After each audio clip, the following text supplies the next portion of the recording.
মারে এটুকুই খা আজকের মতন। বাবা আমার তো অনেক ঠান্ডা লাগতেছে, আমি না শীতে আর থাকতে পারতেছি না। মাগো ধৈর্য ধরো, এই তো শীত চলে গেছে, আর কয়টা দিন পর গরম চলে আসলে আল্লাহ দিলে আমাদের মাফ করবে। স্যার এখানে দান করলে কাজ হয়ে যাবে, এদেরকে কম্বলটা দান করুন, দান করে আমি একটা সুন্দর করে আপনার একটা ছবি তুলে দিচ্ছি, ওই ছবিটা আপনি ফেসবুকে পোস্ট করবেন, এতে আপনার রেপুটেশনও বেড়ে যাবে, আর ছবিটা কিন্তু ভাইরাল হয়ে যাবে স্যার। হ্যাঁ আপনি ঠিকই বলছেন। আচ্ছা ঠিক আছে দিন। আঙ্কেল আপনি মনে হয় অনেক শীতার্ত তাই না? ও বাবা আমাদের অনেক শীত লাগতেছে বাবা, আমরা শীতে খুব কষ্ট করতেছি বাবা। আচ্ছা আঙ্কেল আপনি চিন্তা করবেন না, আপনাদের জন্য আমরা কম্বল নিয়ে আসছি, এই কম্বলটা নেন। আচ্ছা স্যার দাঁড়ান দাঁড়ান, আমি আপনাদের একটা ছবি তুলে দিই। আঙ্কেল নেন একটা ছবি ওঠেন। বাবা ওনারা তো ছবি তুলতেছে। আরে মা ছবি না তুলে আমরা তো একটা কম্বল পাচ্ছি, শীতে এত কষ্টই না করতেছি, না তুলে তুলুক গা। কাকা কাকা এত কথা বলেন না, একটু এদিকে তাকান। স্যার স্যার আপনি একটু ভালো করে তাকান, আমি কয়েকটা ছবি তুলে দিচ্ছি। এই তো অনেক সুন্দর আছে ছবিগুলা। স্যার চলুন। বাবা ওনারা যে আমাদের ছবি তুললো, এবার তো আমাদের মান সম্মান কোনো কিছুই থাকবে না। ধুর বাবু, গরিবের আবার মান সম্মান, শীতের ভিতরে একটা কম্বল পেলাম, এই তো অনেক কিছু। ধর তুই অনেক শীতে কষ্ট করতেছ, তুই এই এই কম্বলটা গায়ে দে ধর। আচ্ছা। আরে কম্বলের ভিতর টাকা। বাবা দেখছো কত টাকা, এখানে তো অনেক টাকা, লক্ষ লক্ষ টাকা।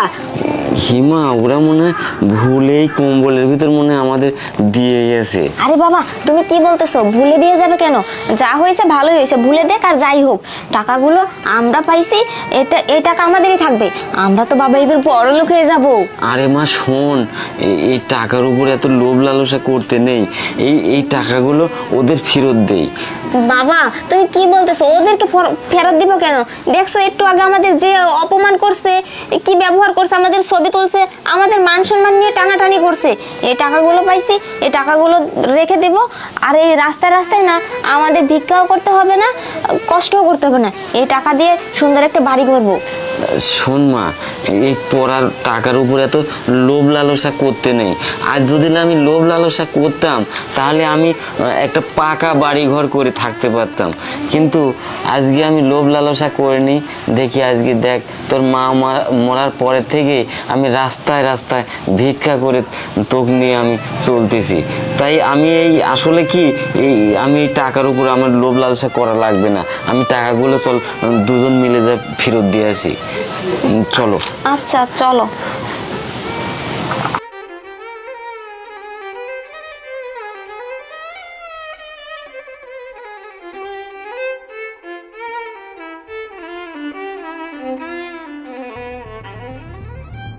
যাক স্যার আজকে কিন্তু অনেকগুলো কম্বল বিতরণ করছি আমরা, আর যতগুলো ছবি তোলা হয়েছে সবগুলো যদি আমরা ফেসবুকে পোস্ট করি না, আমাদের কোম্পানির রেপুটেশন এমনিতেই বেড়ে যাবে স্যার। মিস প্রিয়া এই জন্যই বলতে হয় আপনি সত্যি অনেক বুদ্ধিমতী, আপনার বুদ্ধির জন্য আজকে এত সুন্দর একটা মার্কেটিং হয়ে গেল। যাই হোক আপনি অনেক ভালো কাজ করেছেন, আর আপনার চিন্তা করতে হবে না, নেক্সট মান্থে আপনার প্রমোশনের ব্যবস্থা করে দেবো। আমি তো আপনার সেবাই নিয়ে যেত স্যার, আপনি যখন যা হুকুম করবেন, শুধু কাজ করতে একটু দেরি হবে না স্যার। আচ্ছা ঠিক আছে আপনি এক কাজ করুন, গাড়িতে মনে হয় 5 লক্ষ টাকা দিয়েছিলাম, ওই টাকাটা নিয়ে আসুন, ব্যাংকে জমা দিয়ে আসুন। জি স্যার আনতেছি।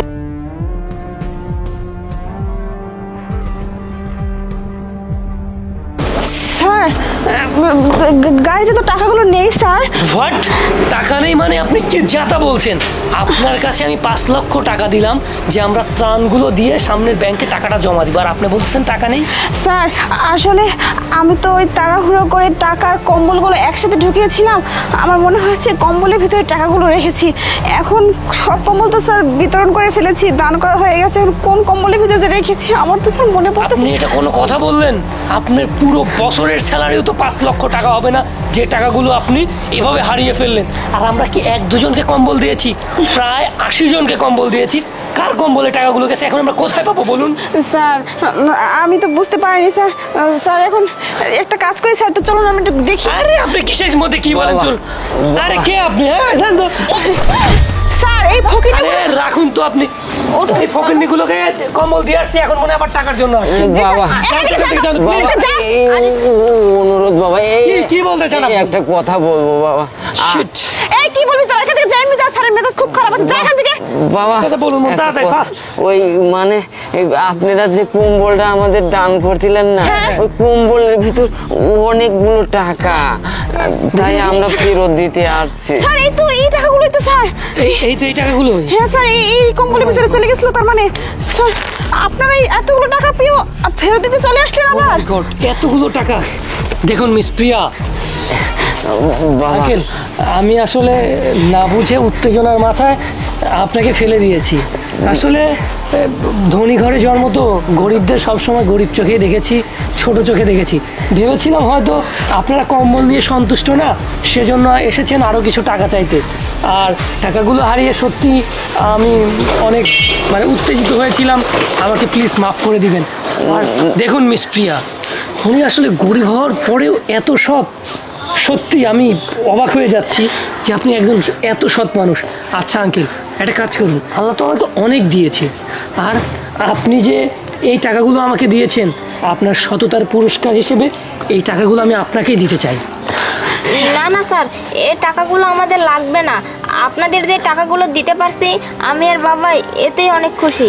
হ বাবা, আমরা এই পড়ার টাকার উপর এত লোভ লালসা যদি করতাম, তাহলে তো আমরা অনেক বড় লোক হতাম আর ভালো ভালো খেতে পারতাম।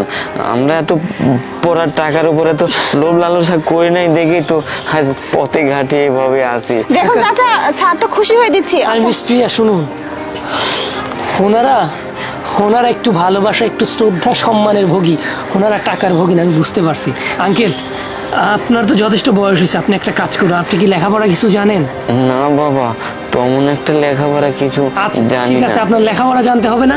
আমাদের যে গার্ডেন আছে না, ওই গার্ডেনের আপনি দেখাশোনা করবেন, ঠিক আছে? আর আপনার মেয়েও তো বিয়ের উপযোগী হয়েছে, ওর বিয়ের সাথীতে যত টাকা পয়সা লাগে আমি দেবো, আর আপনি আজ থেকে আমার বাসায় থাকবেন, আমার গার্ডেন দেখাশোনা করবেন, কেমন? আচ্ছা বাবা, তাহলে তো ভালোই হয়, আমাদের আর এভাবে পথে ঘাটে এভাবে আর কষ্ট করতে হবে আর না। আমারও আপনার মতো সৎ ব্যক্তির প্রয়োজন। মিস প্রিয়া চলুন, আপনারা আমাদের জি, সঙ্গে আসুন, থাকুন। আসুন, আসুন, চলুন, আপনারা আসুন। না করবেন না, চলুন উঠুন। যাক, সত্যি এ যুগে এত ভালো মানুষ এখনো যে পাওয়া যায়, আমি অবাক হয়ে গেছি।